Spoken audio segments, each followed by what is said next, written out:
आज का ये गहन विश्लेषण भारत के इतिहास के एक ऐसे पन्ने से जुड़ा है जिसे दिल्ली या आगरा के वातानुकूलित महलों के नजरिए से नहीं देखा जाएगा। तो फिर हम इसे कहाँ से देखने वाले हैं? आज हम इसे झारखंड के घने अभेद्य जंगलों, वहां के अदम्य स्थानीय राजवंशों और उनके कड़े संघर्ष के नजरिए से देखेंगे। सही कहा। आगे बढ़ने से पहले एक जरूरी सूचना, अगर आप अपनी तैयारी को और बेहतर बनाना चाहते हैं तो अभी प्ले स्टोर पर जाएं और हमारा official application study hop download करें। वहां आपको सभी पेड कोर्सेज, टेस्ट सीरीज और एक्सक्लूसिव पीडीएफ नोट्स मिल जाएंगे। यहाँ जो बात सबसे अधिक आकर्षित करती है वो है मुगलों का इस क्षेत्र की तरफ देखने का नजरिया। मुगलों का झारखंड की ओर जो आकर्षण था वो केवल अपनी सरहदें बढ़ाने या कुछ और बीघा जमीन कब्जा करने के लिए नहीं था। तो असल में वो क्या ढूंढ रहे थे? देखिए, इस इलाके की भौगोलिक स्थिति ही इसकी असली ताकत और मुगलों की कमजोरी थी। यहाँ की नदियां, घने जंगल और पहाड़ न सिर्फ बंगाल उड़ीसा जाने वाले सामरिक मार्गों को नियंत्रित करते थे, बल्कि इस जमीन के नीचे और यहाँ की नदियों की रेत में वो बेशकीमती संसाधन छिपे थे जिन्होंने मुगलों को अपनी पारंपरिक युद्ध नीतियों को बार बार बदलने पर मजबूर कर दिया।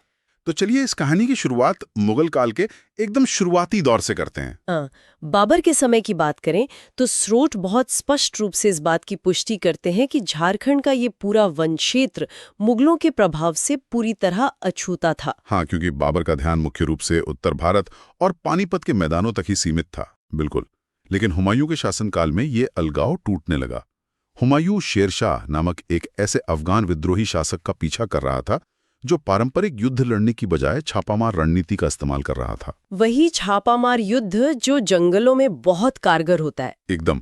और इसी लुका छिपी और घात लगाकर किए जाने वाले हमलों के सिलसिले में हुमायूं झारखंड के भुरकुंडा तक पहुंच गया था, जो अगर हम आज के भूगोल की बात करें तो रामगढ़ के आसपास का इलाका है। शेरशाह का इन जंगलों में छिपना कोई मजबूरी नहीं थी, बल्कि एक सोची समझी सैन्य रणनीति थी।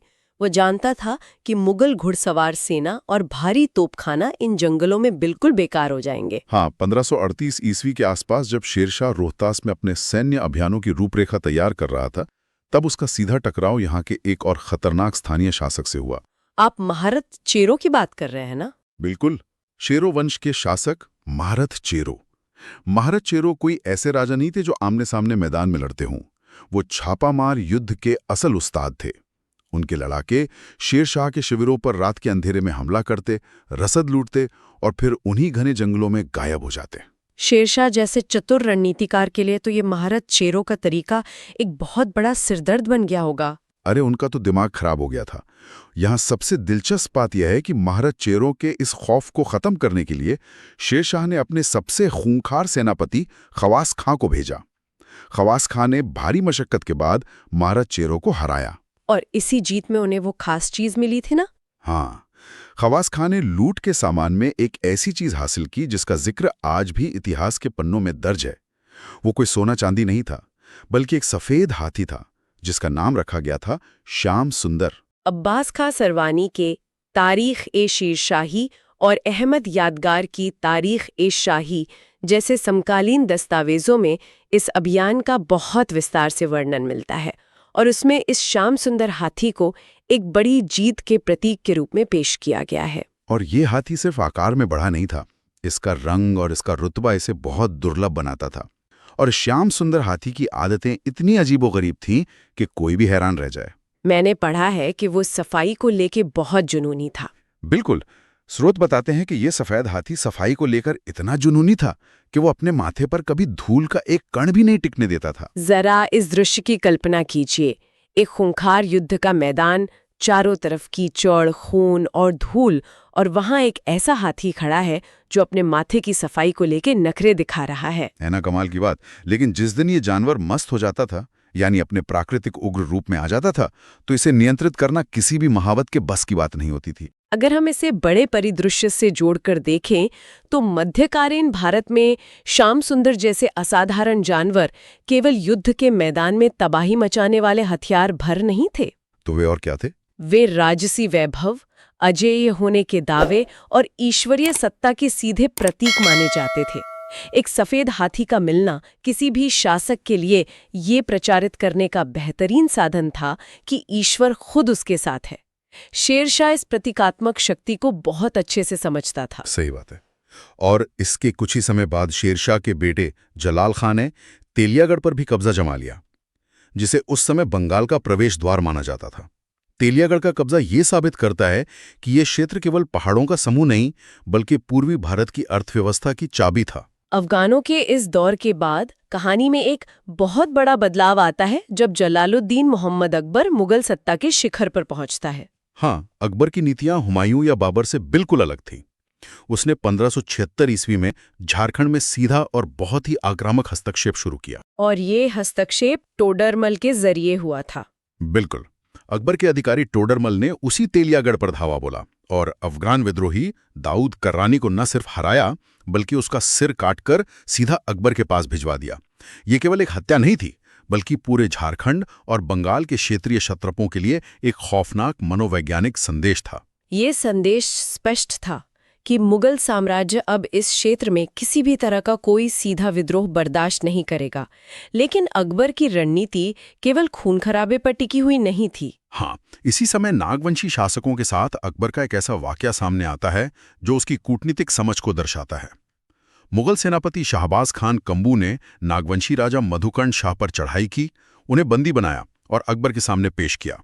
आमतौर पर जब किसी भी विद्रोही राजा को जंजीरों में जकड़कर मुगल दरबार में पेश किया जाता था, तो उसकी नियति या तो फांसी होती थी या फिर ताउम्र कालकोठरी। लेकिन यहाँ कहानी पलट जाती है। अकबर ने राजा मधुकर्ण शाह की आंखों में विद्रोह की बजाय एक अजीब सी विनम्रता और स्वाभिमान देखा। बजाय उनका सिर कलम करवाने के, अकबर ने उन्हें आज़ाद कर दिया। इतना ही नहीं, मुगलों की अधीनता स्वीकार करने के एवज में उन्हें शाह की उपाधि भी दी गई। यही वो कूटनीतिक चाल थे जिसने अकबर को महान बनाया। अकबर ये भली भांति समझता था कि झारखंड के इन दुर्गम इलाकों में मुगल सेना साल भर डेरा डालकर नहीं रह सकती। रसद पहुंचाना तो लगभग असंभव था वहां। बिल्कुल। ऐसे में वहां किसी वफादार स्थानीय शासक का होना मुगलों के लिए अधिक फायदेमंद था। दुश्मन को मारकर आप सिर्फ एक लाश हासिल करते हैं, लेकिन उसे जीवनदान देकर आप एक ऋणी सहयोगी बना लेते हैं। और अकबर की ये चाल पूरी तरह से कारगर रही। आगे चलकर यही नागवंशी शासक मधुकरण शाह 1592 में मुगल सेनापति मान सिंह के साथ उनके उड़ीसा अभियान में मुगल साम्राज्य के झंडे तले लड़े। मान सिंह का नाम आते ही इस क्षेत्र में एक बड़ा ढांचागत और सांस्कृतिक बदलाव देखने को मिलता है। मान सिंह केवल एक सेनापति नहीं थे, वे एक निर्माता भी थे। हाँ, उनका टकराव पहले चेरो राजा भागवत चेरो से हुआ, जिन्हें चेरो वंश का वास्तविक संस्थापक कहा जाता है। भागवत चेरो को हराने के बाद मान सिंह मानभूम की ओर बढ़े। और सिंहभूम के रास्ते में जो हुआ वो भी दिलचस्प है। बिल्कुल, जब इस सिंहभूम के रास्ते से गुजरे तो वहां के राजा रंजीत सिंह ने बिना लड़े ही मुगलों की शक्ति का अंदाजा लगा लिया और अधीनता स्वीकार कर ली। रंजीत सिंह तो मान सिंह के अंगरक्षक दल में ही शामिल हो गए। मान सिंह की खासियत ये थी कि उन्होंने सिर्फ तलवार के दम पर राज नहीं किया, उन्होंने इस क्षेत्र में वास्तुकला को बढ़ावा दिया। मानभूम में उन्होंने पंचायत किला बनवाया और राजमहल के इलाके में, खासकर तेलियागढ़ किले के आसपास, कई शानदार मंदिरों और मस्जिदों का निर्माण हुआ। वहां अकबर नगर नाम से एक पूरा नया शहर बसाया गया। इस शहर को बनाने के पीछे एक बड़ी रणनीति थी। ये केवल ईंट पत्थरों का ढांचा नहीं था, बल्कि इन जंगलों के बीच मुगल प्रशासन का एक जीता जागता केंद्र था, जिसने बाद में तेलियागढ़ को बंगाल की राजधानी के रूप में स्थापित करने में मदद की। इस पूरी राजनीतिक उथल-पुथल के बीच एक छोटा सा मगर बहुत ही दिलचस्प ऐतिहासिक तथ्य ये भी है कि उस दौर में झारखंड के इस इलाके का नाम इतना मशहूर हो चुका था कि दक्षिण में बीजापुर गोलकुंडा के पास स्थित खानदेश के शासक आदिल शाह द्वितीय ने खुद को झारखंडी सुल्तान की उपाधि दे डाली थी। ये तो बहुत ही अजीब बात है। हजारों किलोमीटर दूर बैठा एक शासक, जिसका झारखंड से कोई लेना देना नहीं था, वो खुद को यहाँ का सुल्तान कहलाने में गर्व महसूस कर रहा था। वही तो। और ये कोई साधारण बात नहीं है। ये इस बात का स्पष्ट प्रमाण है कि 16वीं सदी के राजनीतिक पटल पर झारखंड केवल एक भौगोलिक इकाई नहीं रह गया था। ये अदम्य शक्ति, रहस्य और प्राकृतिक संपदा का एक ऐसा ब्रांड बन चुका था जिससे जुड़ना कोई भी महत्वाकांक्षी शासक अपने लिए सम्मान की बात समझता था। तो इन सब का आखिर मतलब क्या है? इन जंगलों, नदियों और पहाड़ों में ऐसा क्या था जो दिल्ली के तख्त को बार बार अपनी ओर खींच रहा था? इसका जवाब अकबर के बाद आने वाले मुगल बादशाह जहांगीर के दौर में बहुत साफ हो जाता है। जहांगीर की दिलचस्पी यहाँ के जंगलों या जमीन में रत्ती भर भी नहीं थी। उसकी असली दिलचस्पी उन चमकते हुए बेशकीमती पत्थरों में थी जो यहाँ की शंख और कोयल जैसी नदियों की रेती में छुपे थे, यानी हीरे। बिल्कुल सही। जहांगीर ने अपनी आत्मकथा तुजु के जहांगीरी में इस क्षेत्र का जिक्र खुखरा के नाम से किया है, और इन पन्नों में हीरों को लेकर उसका अंधा लालच साफ महसूस किया जा सकता है। ये लालच केवल आभूषणों के शौक तक सीमित नहीं था। हीरे अर्थव्यवस्था की धुरी थे। एक विशाल सेना को खड़ा रखने के लिए अपार धन की जरूरत थी। जहांगीर ने यह तय कर लिया था कि ये हीरे अब स्थानीय राजाओं के खजाने में नहीं, बल्कि सीधे आगरा के शाही खजाने में जाएंगे। और इसी रणनीति के तहत उसने अपने एक बहुत ही क्रूर अधिकारी इब्राहिम खां को तत्कालीन नागवंशी शासक दुर्जनशाल पर हमला करने का आदेश दिया। इब्राहिम खान ने एक अचूक सैन्य अभियान चलाया, दुर्जनशाल को गिरफ्तार कर लिया और उन्हें आगरा ले जाकर जहांगीर के सामने पेश कर दिया। इस काम के लिए इब्राहिम खां को फातेह जंग की बड़ी उपाधि दी गई, लेकिन दुर्जनशाल के लिए ये एक खौफनाक अंधकार की शुरुआत थी।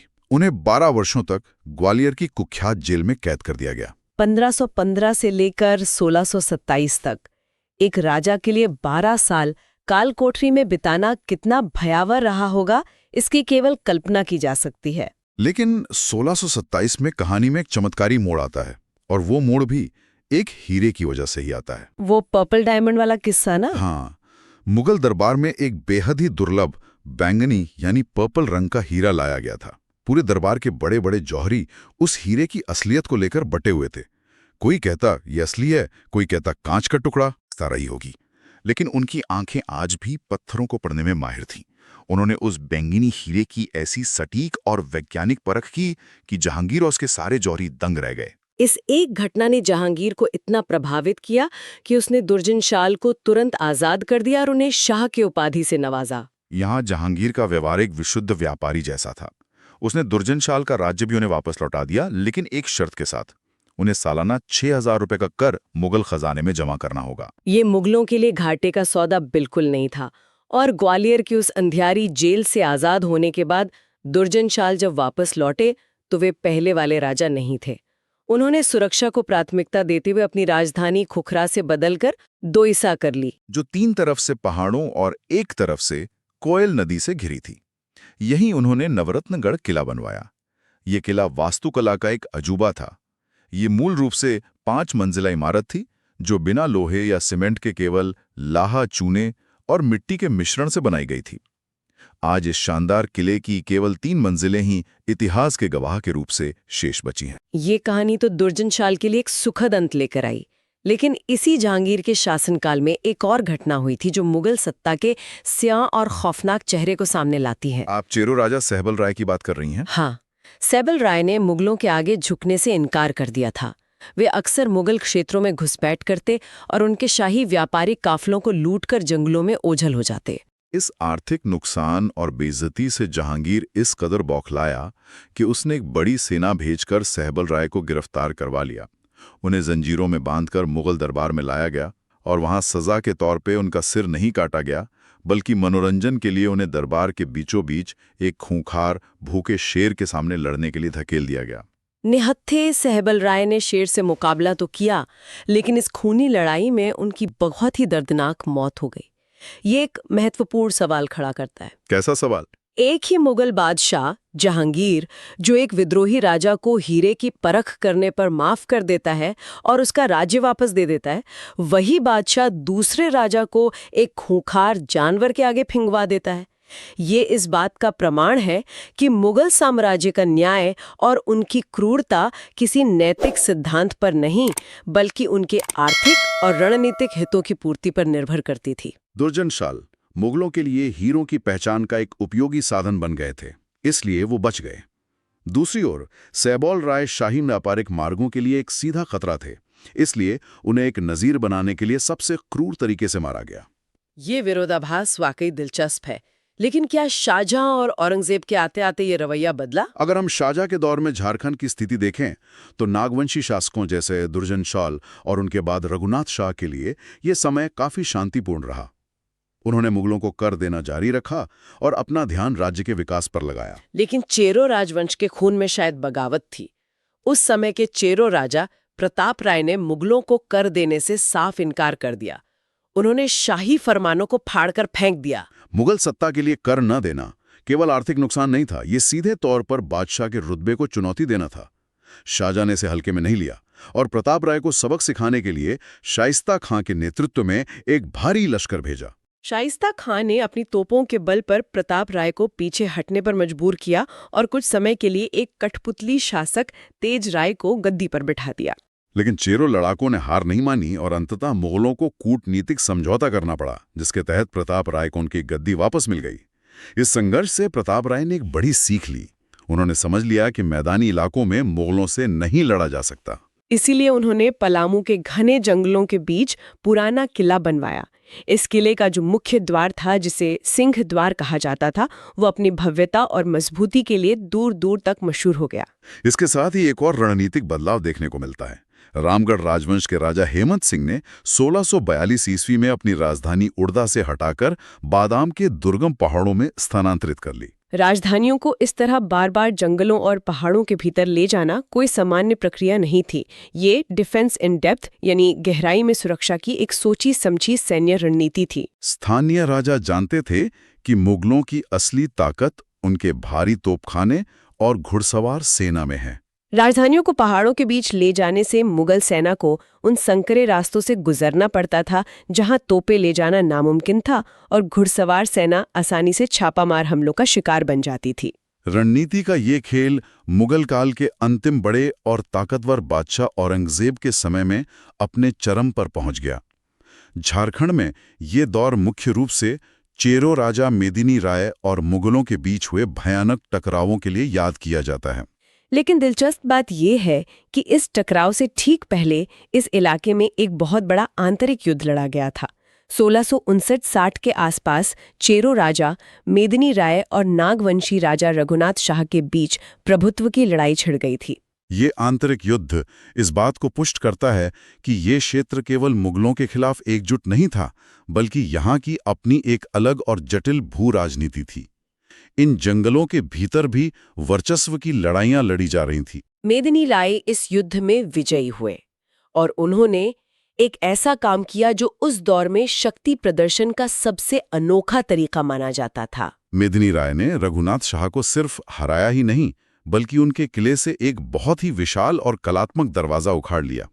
इस दरवाजे को नागपुर फाटक कहा जाता था। मेदिनी राय उस भारी भरकम दरवाजे को एक ट्रॉफी की तरह अपने साथ पलामू ले गए और उसे अपने एक नए किले में, जिसका निर्माण अभी चल ही रहा था, स्थापित करवा दिया।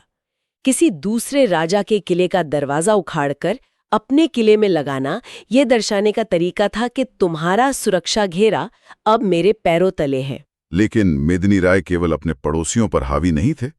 उन्होंने औरंगजेब जैसे सख्त बादशाह की नाक में भी दम कर रखा था। वे न तो मुगलों को कोई कर देते थे और न ही उनकी नाम मात्र की अधीनता स्वीकार करते थे। इसके विपरीत मेदिनी राय की सेनाएं अक्सर मुगल सीमाओं में घुसकर लूटपाट करती और उनके प्रशासनिक ढांचों को तबाह कर देती थीं।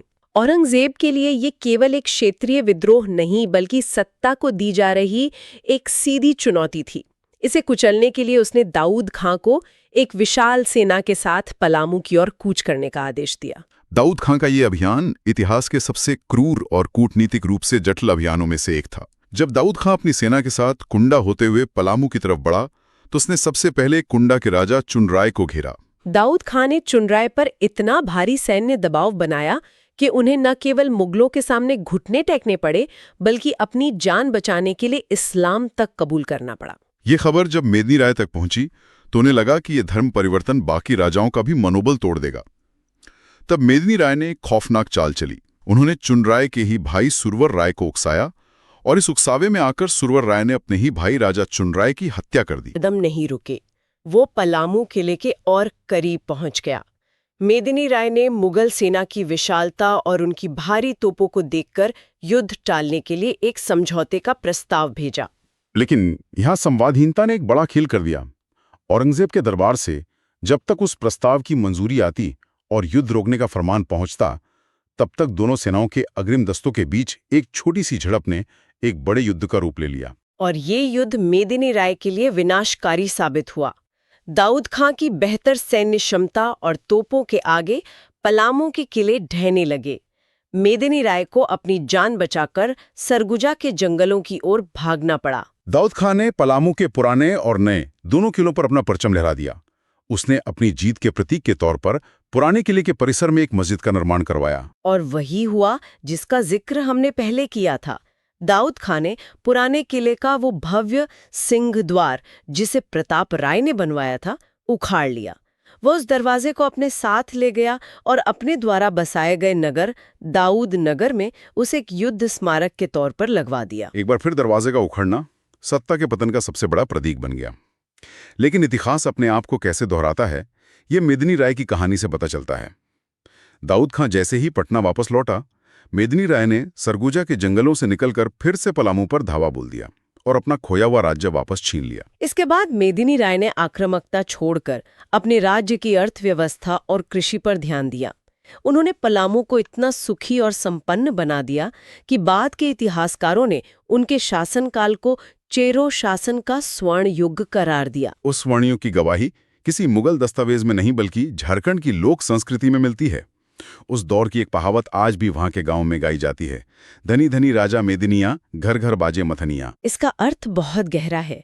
ये दर्शाता है कि राजा मेदिनी राय के राज में इतनी समृद्धि थी कि हर घर में मक्खन मथने की मथनियां बचती थीं।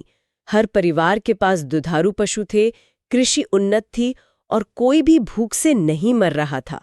युद्ध की विभीषिका के बाद इतनी जल्दी ऐसी संपन्नता लाना किसी चमत्कार से कम नहीं था। ये संपन्नता केवल चेरो वंश तक सीमित नहीं थी।